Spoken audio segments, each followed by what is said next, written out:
based on their structures, sentences can be of various kinds. They can be simple or compound or complex. We can join two or more simple sentences to form a completely new sentence. Now, this new sentence can either be a simple sentence or a complex sentence or a compound sentence. This process of joining two or more simple sentences to form a new sentence is known as synthesis of sentences.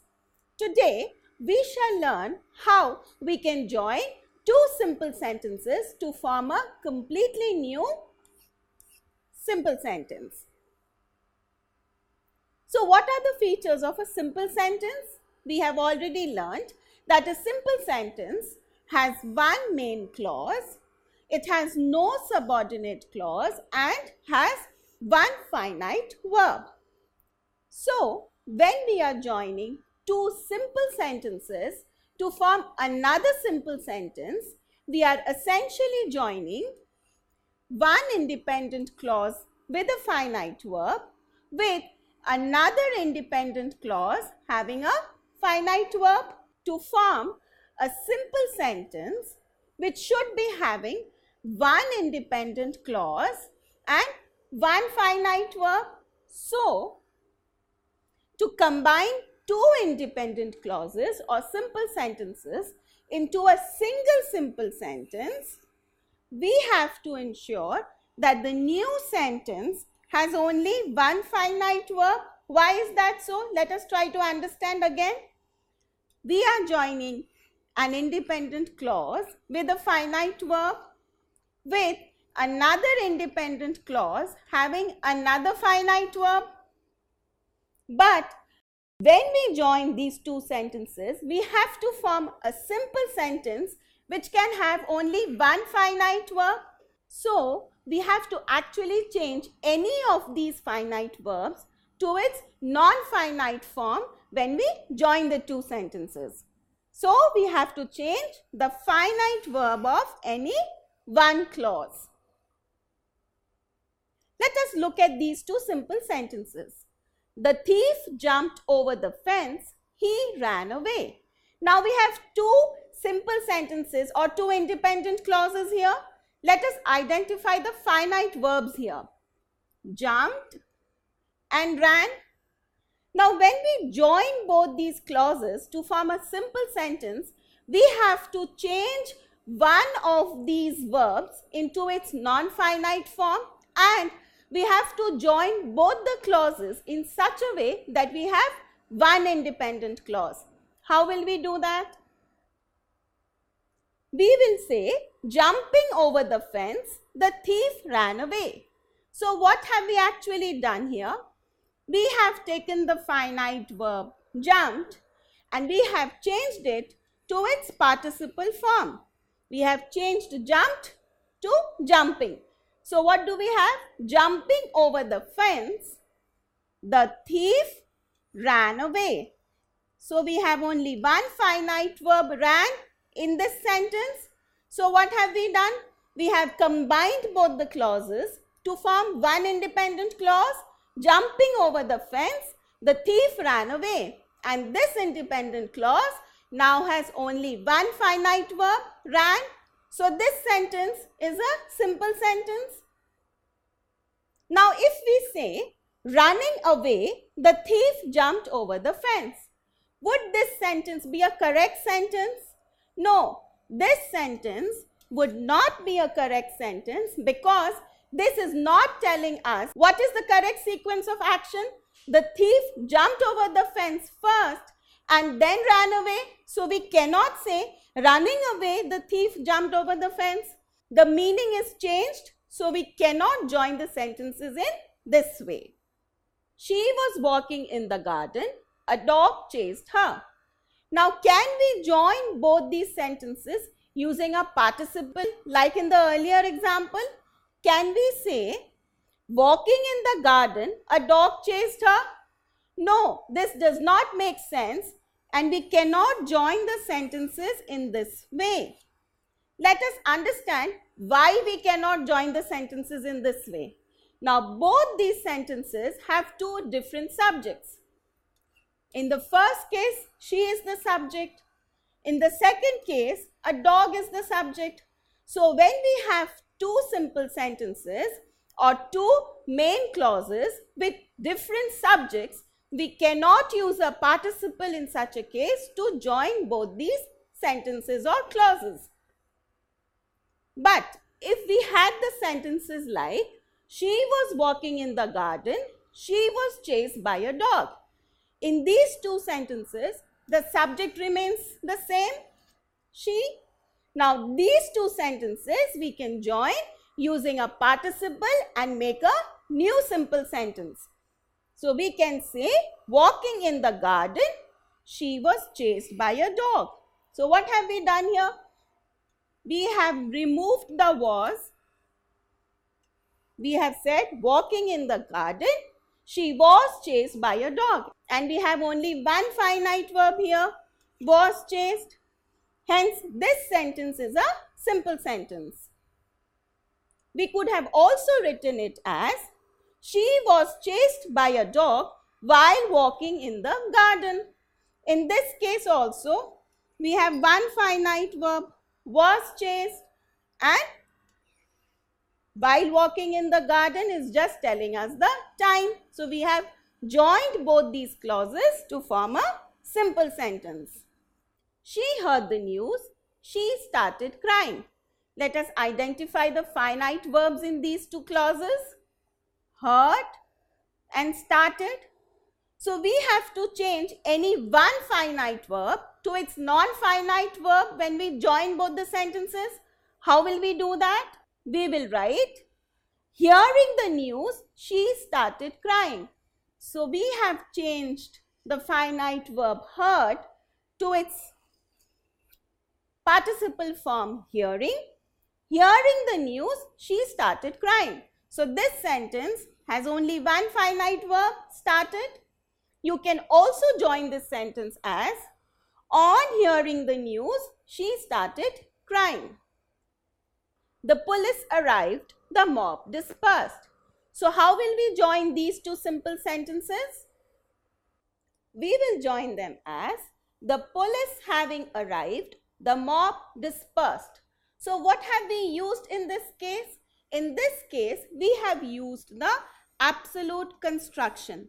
So, what is the absolute construction? Whenever we use a participle which is modifying a noun or a pronoun, we have the absolute construction. So, in this case, having arrived is the participle which is modifying the noun police, and this sentence has only one finite verb, dispersed. Now, you will note that the finite verb arrived has been changed to a special form which is having arrived.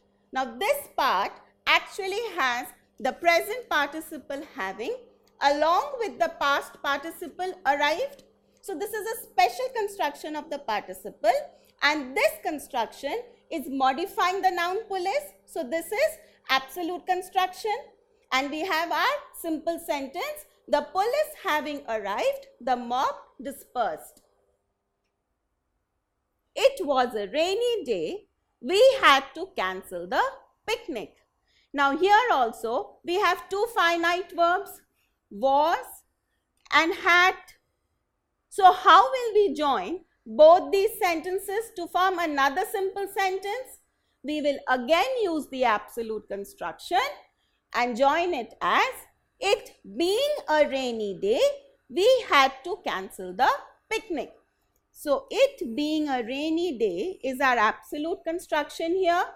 Being is the participle form which is used with the pronoun it. So, we have changed this finite verb to its non-finite form by using being, and then we have kept this part as it is. It being a rainy day, we had to cancel the picnic. The thief jumped over the fence, he ran away. Now, we have already seen how we can join both these sentences using a participle. Jumping over the fence, the thief ran away. But we can join these two simple sentences in another way. We can join them as the thief jumped over the fence to run away. So here we have used the infinitive form to run. And how have we done that? Let us see. The thief jumped over the fence. We have kept this part as it is. So our finite verb jumped stays the same here, jumped. But in the second part, he ran away. The finite verb ran has been changed to its infinitive form to run. And so this sentence has only one finite verb now. The thief jumped over the fence to run away. Thus, this sentence is also a simple sentence. This house was once a magnificent palace. It is now a heap of ruins. Now here, was is a finite verb and is another finite verb. So we have to change any one of the finite verbs here. How do we do it? We join it as this house, once a magnificent palace, is now a heap of ruins. So what have we done? We have removed the was here. So this part, once a magnificent palace, is actually describing the house, the noun house. So this is in apposition to the noun. It is giving us more information about the noun. So this part, which is showing us the apposition, once a magnificent palace, has been kept in between commas, and we have only one finite verb in the new sentence. Which is that finite verb? Is. So our new simple sentence is, this house, once a magnificent palace, is now a heap of ruins. The farmer had not finished plowing the field. It was late afternoon. What are our finite verbs here? Had not finished and was. So how will we join both the sentences to form another simple sentence? Let us see. We will join them as, the farmer had not finished plowing the field by late afternoon. So what have we done here? We have kept the first sentence or the first clause as it is. The farmer had not finished plowing the field. Now in the second sentence, we have removed the was, and since this part is telling us about a time, we have used the preposition by to show that time.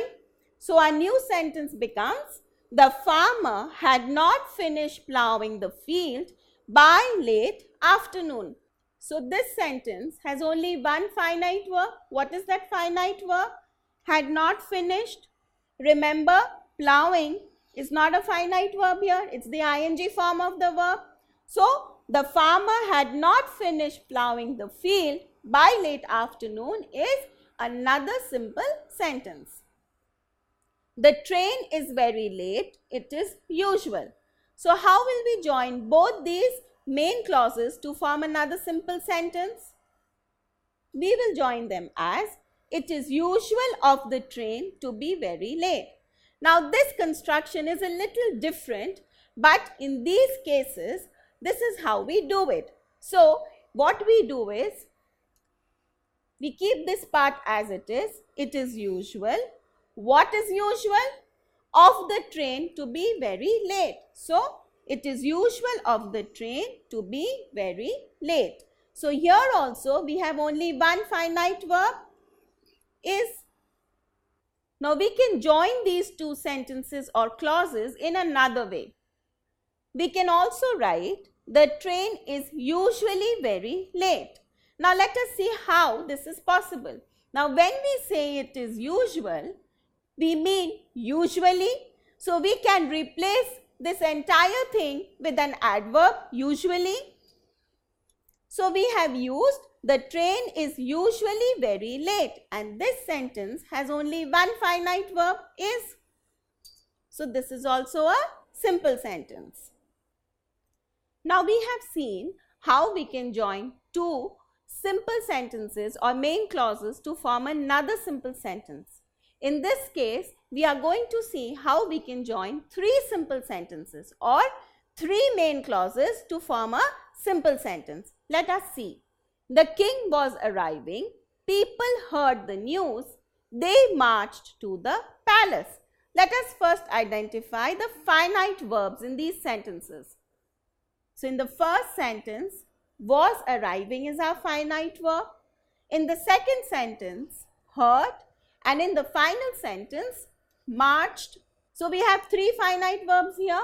Was arriving, heard and marched. Now let us see how we can join all the three clauses to form one independent clause having one finite verb.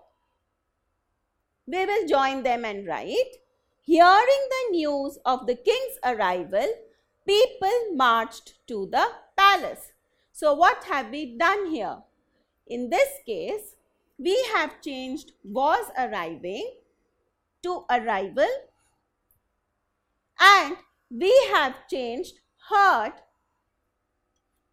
to its participle form, hearing. So we have hearing the news of the king's arrival, people marched to the palace. So this sentence has only one finite verb, marched. So this sentence becomes a simple sentence. Now let us try to do this exercise. Join the sentences given below to form a simple sentence. I did not know what to do. I phoned my mom for help. Let us first identify the finite verbs in the two clauses. Did not know and phoned. So we have to change any one finite verb and we have to join both the clauses in such a way that we have only one independent clause. So how will we write it? We will say, not knowing what to do, I phoned my mom for help. So what have we done here? We have kept this part just the same. I phoned my mom for help. So we have one finite verb in this part, phoned. And we have changed the finite verb here, did not know, to its ing form or participle form, not knowing. So did not know has been changed to not knowing. So not knowing what to do, I phoned my mom for help. So what did we learn today? We have learned that we can join two or more simple sentences, which essentially means we can join two or more main clauses to form a completely new sentence. Now this new sentence can be a simple sentence, it can be a compound sentence, or it can be a complex sentence. This process of joining simple sentences to form a completely new sentence is known as synthesis of sentences. We have also learned today that synthesis of two simple sentences into a single simple sentence can be done in various ways. We can do it by using a participle or an infinitive. We can also use an absolute construction or a phrase or a phrase in apposition. We can also use a preposition with an ing form of the verb, that means the participle form of the verb, and we can use an adverb or an adjective also. So now when you are given two or more simple sentences to form another simple sentence, you really need to think which finite verb you can change easily to its non-finite form, and then it will not be difficult at all. Don't forget to subscribe to our channel.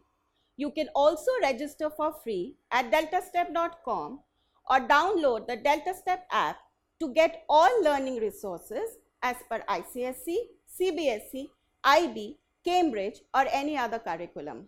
Over 5,000 amazing lectures across maths, science, English, and social science.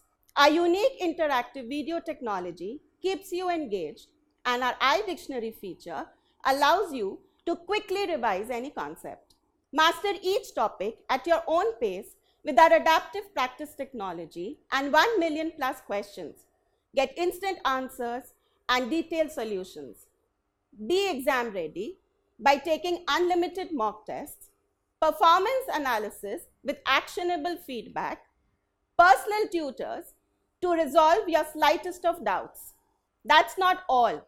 You can also win amazing prizes like PlayStation, iPad, watches, and many more, along with certificates through our Earn As You Learn program. So learning at DeltaStep is not just fun and easy, it is also rewarding. So register for free now.